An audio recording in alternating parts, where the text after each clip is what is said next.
Y voy a ser breve para que tengamos más tiempo para preguntas. Tengo un comunicado escrito. Solo les voy a hablar a ustedes por unos momentos. Aquí vamos. Ya saben lo que hay que hacer. Va a la cárcel. Prohibido 1 año de participar en sesiones. Cualquiera que es un violador persistente se le va a prohibir estar aquí durante 3 años. Secretario, tenemos 2 audiencias. Me parece que usted tiene más seguidores de esta manera, pero adelante. Va a haber un par otros, pero bueno, vamos a ponerle cuidado al reloj. Gracias.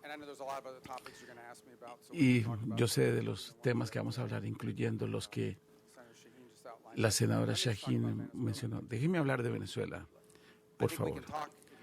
Creo que podemos hablar.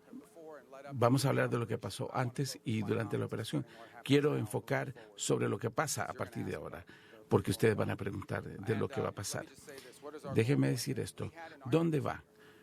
Teníamos en el hemisferio un régimen que operaba por un narcotraficante incausado que se convirtió en la base de operación para cualquier adversario de Estados Unidos. Era para Irán su punto principal en el hemisferio occidental, en Venezuela. Para Rusia, su base principal en el hemisferio occidental, junto con Cuba y Nicaragua. En el caso de China, China estaba recibiendo petróleo con un descuento de $20 por barril y ni siquiera estaban pagando con dinero. Se estaba utilizando para pagar deuda. El petróleo del pueblo venezolano se le estaba dando a los chinos con un descuento de $20 por barril. Entonces, básicamente teníamos a 3 de nuestros adversarios en nuestro mundo, operando desde el hemisferio, desde ese lugar. También el lugar donde teníamos un régimen de narcotraficante que abría abiertamente con las FARC, ELN y otras organizaciones, utilizando su territorio. Era un riesgo estratégico muy grande para Estados Unidos, no en otro continente muy lejos, en nuestro hemisferio, donde todos vivimos. Y estaba impactos en nosotros, en Colombia y en el Caribe, era una situación insostenible que tenemos que lidiar con ella y así fue. Y ahora la pregunta es, ¿qué hacemos a partir de ahora? Como lo describí en conversaciones individuales, tenemos 3 objetivos.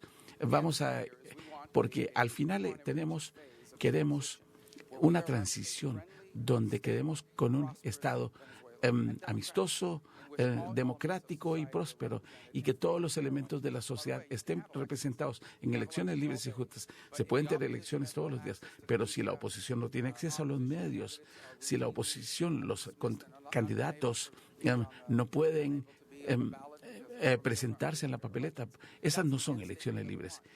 Eso es lo que queremos, elecciones libres, justas y un Venezuela próspero. Pero no lo vamos a lograr en 3 semanas, va a tomarse algún tiempo. El objetivo número 1 era la estabilidad. Luego de remover a Maduro, la preocupación es qué pasa en Venezuela. Hay una guerra civil, distintas facciones que se van a atacar entre sí, millones de personas cruzando la frontera hacia Colombia. Todo eso se ha evitado. Y una de las maneras que se ha evitado es por establecer con relación respetuosa pero muy directa, conversación con la gente que controlan esa nación. Estamos hablando del aparato gubernamental y una de las herramientas que tenemos es que tenemos sanciones. Hay sanciones sobre el petróleo de Venezuela por la cuarentena. Así que llegamos a un acuerdo. El acuerdo es este. El petróleo que está en cuarentena los vamos a dejar que vayan a mercados. Vamos a dejar que vayan al mercado, a precios de mercado, no a precios de descuento que obtenía China. A cambio de eso, los fondos se van a depositar en una cuenta que vamos a monitorear nosotros y ustedes van a gastar ese dinero para el beneficio del pueblo venezolano. ¿Por qué era importante eso?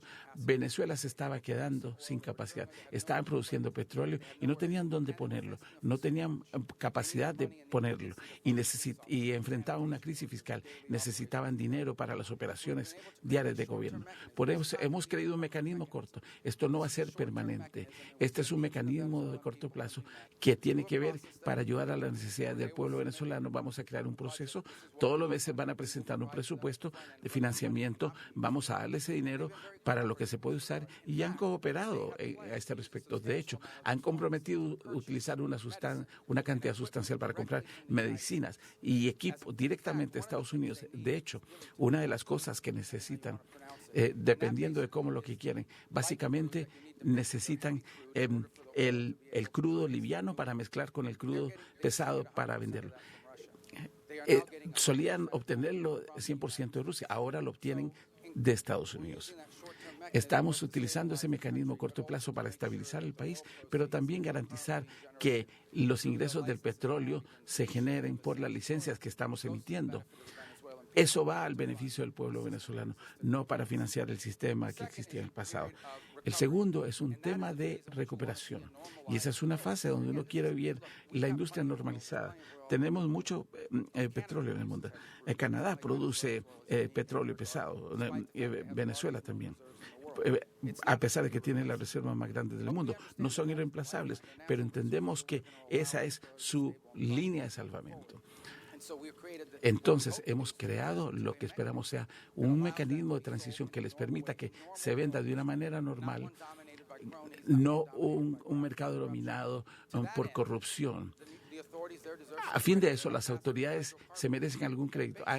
Han aprobado una ley de hidrocarburos que erradica muchas de las restricciones de la era de Chávez para la inversión privada.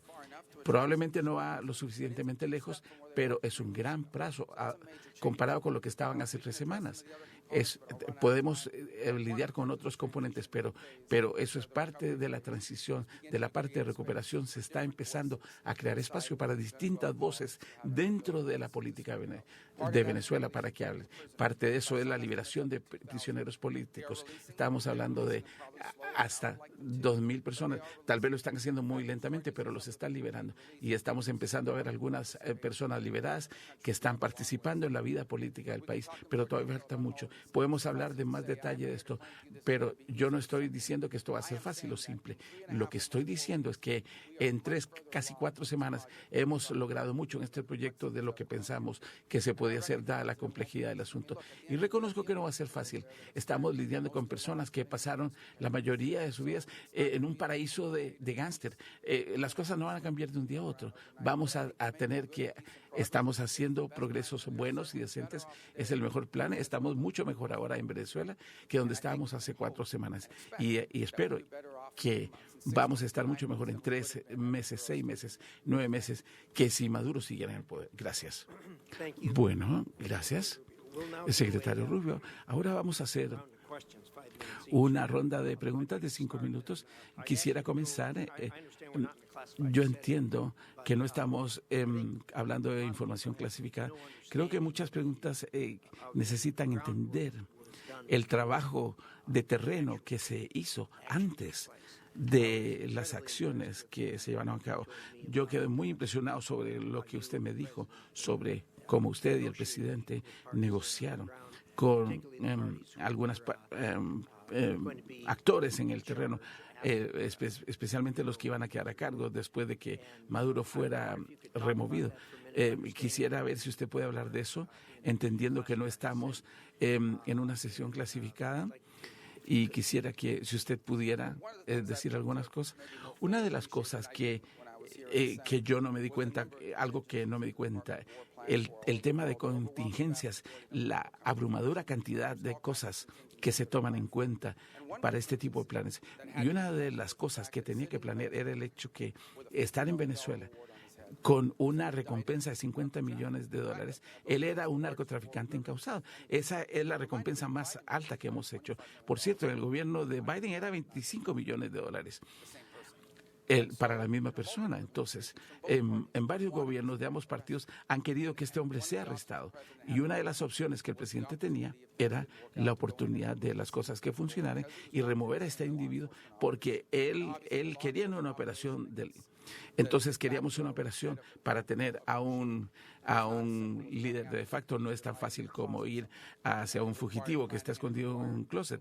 Requería un planeamiento y cualquier cosa, eliminar amenazas para nuestras fuerzas. Quiero ser claro, lo que he dicho públicamente, hicimos varios intentos para que Maduro se fuera voluntariamente, para evitar todo esto, porque entendimos que él impedía, no se podía hacer un negocio con este hombre. Hizo muchos acuerdos y ya ha roto todos. Hizo un acuerdo con la administración, era un maltrato. Hizo el siguiente: perdonen a mis sobrinos, que son narcotraficantes condenados, que ya estaban en la cárcel. Perdonen a mis sobrinas, también a Alex Saab, que era el hombre que le manejaba el dinero a cargo del portafolio con Irán. Libera a estas personas. Él aceptó liberar a algunos prisioneros políticos, que muchos que después se fueron exiliados o fueron rearrestados, y que iba a hacer elecciones libres y justas y no las hizo. Es más, inhabilitó a María Corina Machado y cualquier otro candidato. Y Edmundo González terminó siendo el candidato para la oposición simplemente porque olvidaron inhabilitarlo.